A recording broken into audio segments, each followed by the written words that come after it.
EU supertrawlers have been caught violating protected areas around the UK in order to plunder Britain's rich stocks. In a desperate plea, Greenpeace has called on the UK to use Brexit as an opportunity to enforce greater protections for marine protected areas.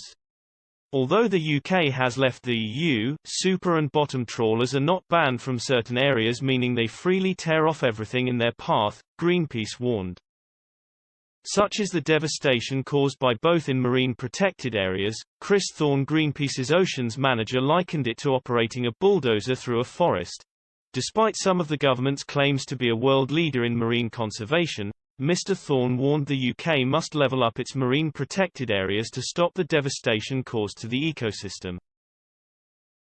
You could kind of compare that to operating a bulldozer in a protected area, which just absolutely should not be happening. Especially when you consider many marine protected areas have been set up specifically to protect the seabed. Then their supertrawlers, which have gigantic vessels, are over 100 meters long, and they're capable of capturing and processing hundreds of tons of fish a day.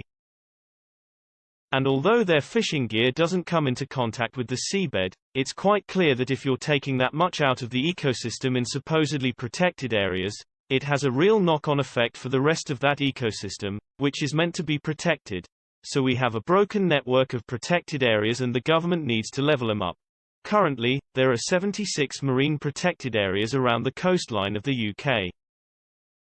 Despite being designated as a protected area, Mr. Thorne claimed they have no proper and rigid enforcement structures to stop the barbaric activity of supertrawlers.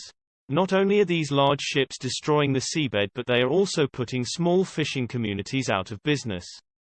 Mr. Thorne said, "If we don't level up these marine protected areas and ban destructive fishing methods, it's going to be harder and harder for our small-scale fishing fleet to make a viable livelihood.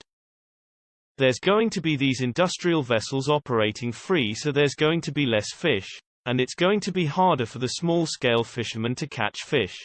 It is thought, up to 71 of the 73 protected areas in 2019 were subject to destructive fishing habits.